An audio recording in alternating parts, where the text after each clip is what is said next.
Overnight on Capitol Hill, the Senate passing a sweeping $95 billion package, including aid for key U.S. allies, and laying the groundwork for a ban on TikTok, putting an end to a months-long political stalemate. Finally, America sends a message to the entire world. We will not turn our back on you. Lawmakers voting 79 to 18. Chuck Schumer thinks a TikTok ban communicates that the Senate is not turning its back on the American people. What was that statement? That was an insane statement. Anyway, this morning, President Joe Biden signed a $95 billion national security package, giving aid to Ukraine, Taiwan, and Israel, but that's not what this story is about. He also signed the provision that would ban TikTok here in the United States. However, there is a catch tucked inside the bill. The ban won't happen until after the 2024 election.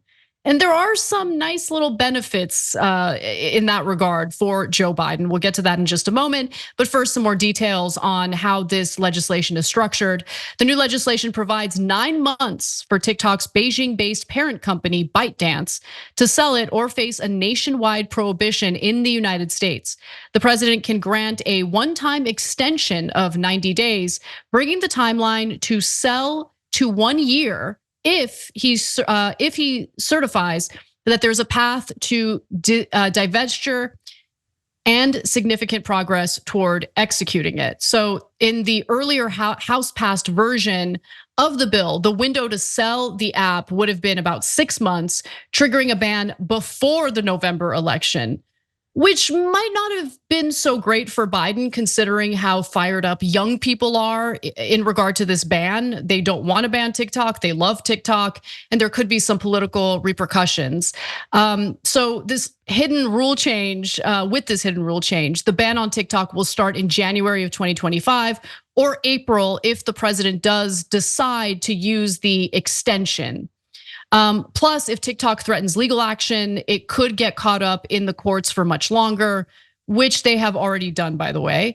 And so TikTok CEO decided to post a video to his platform, kind of responding to all of this. Let's take a look. Hi, everyone. It's Show here. As you may have heard, Congress passed a bill that the president signed into law that is designed to ban TikTok in the United States. That will take TikTok away from you and 170 million Americans who find community and connection on our platform. Make no mistake, this is a ban on TikTok and a ban on you and your voice. Politicians may say otherwise, but don't get confused. Many who sponsored the bill admit a TikTok ban is the ultimate goal. Rest assured, we aren't going anywhere. We are confident and we will keep fighting for your rights in the courts. The facts and the Constitution are on our side, and we expect to prevail again. Pausing here to deliver some honest truth as we do in our news coverage as well.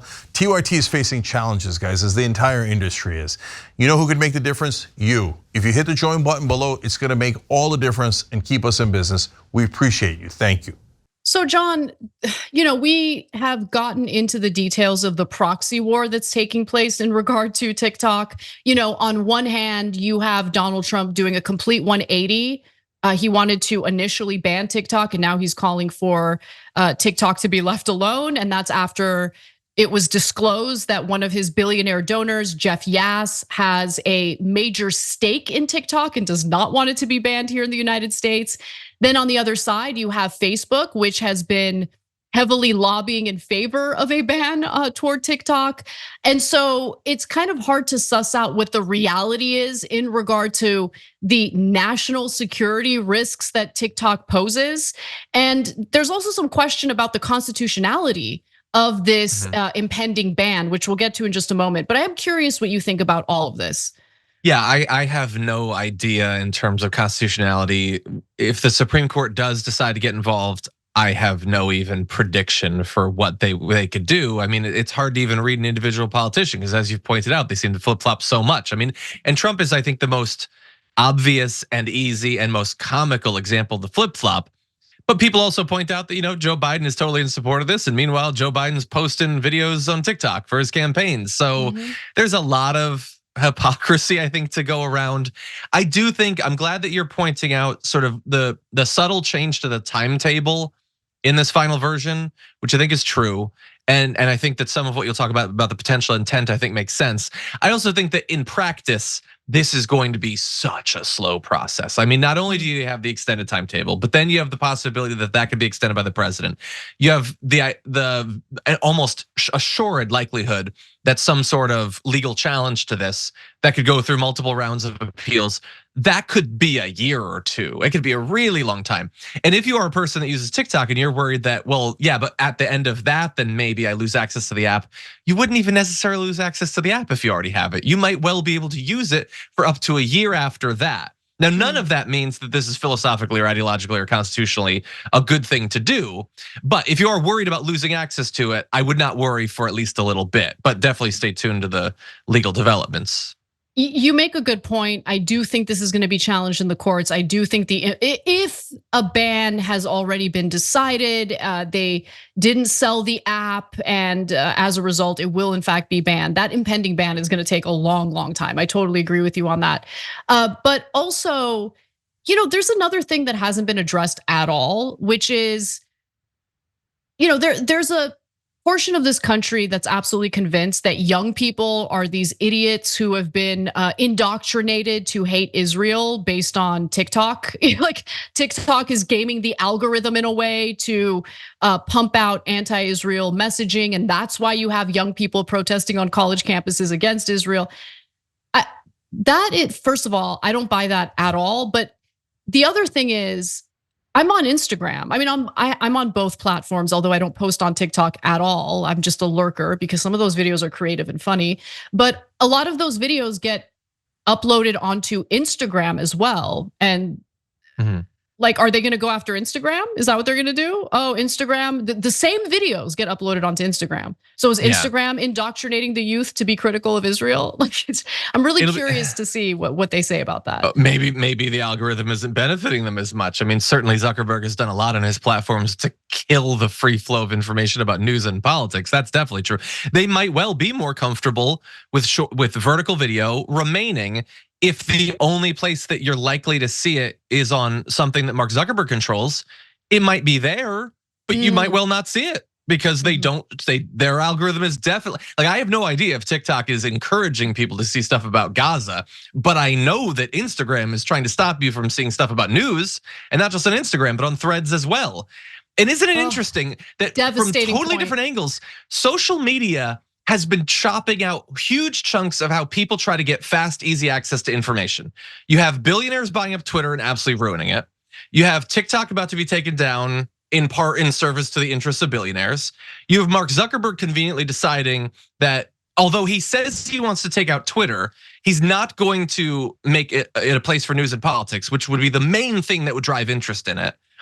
Everything is lining up in the same direction where, I guess for news, well, I mean, I guess you can come to YouTube, which certainly doesn't hurt us, but they're chopping out all of the other avenues seemingly. You make such a good point, John, and I just want to give you a lot of credit for bringing up Facebook's or Meta's, I should say, practices as it pertains to news. They did change their model, and they're trying to move away from news entirely. So if there are TikTok videos about news events, they might suppress it. So point taken. But I want to end on this, which is the constitutional question in regard to a TikTok ban. So Nadine Farid Johnson, who is the policy director of the Knight First Amendment Institute at Columbia University, well, she told CNN the following: longstanding Supreme Court precedent protects Americans' First Amendment right to access information, ideas, and media from abroad. By banning TikTok, the bill would infringe on this right, and with no real payoff. China and other foreign adversaries could still purchase Americans' sensitive data from data brokers on the open market, which is one of the most devastating and accurate points. It is totally true that anyone can buy personal information, private information from these data brokers, whether it's domestic or abroad. And I wish that practice had some regulations like that would squash it, essentially, because I can't stand the fact that, all of this personal information is available for purchase on the open market. There should be rules against that. But any final thoughts, John? Yeah, I find it hard to imagine that we will report, and as of today, you can't use TikTok on your phone. I just imagine it's too big. Look, it's also possible that as 2 years worth of legal back and forth happens, it's not like TikTok cannot be replaced by another app. And I'm sure there's tons of tech bros who are raising hundreds of millions of dollars to do that. Having a platform for vertical video is not the hardest thing to do. The algorithm is really the most interesting part of the technology, and I'm sure that could be duplicated with enough work. But that said, if it is going to eventually be superseded by some other network, it doesn't feel like this is the way that should happen. Thanks for watching. If you become a member, you get to watch all this ad-free, except for, of course, this ad. Still, hit the join button below.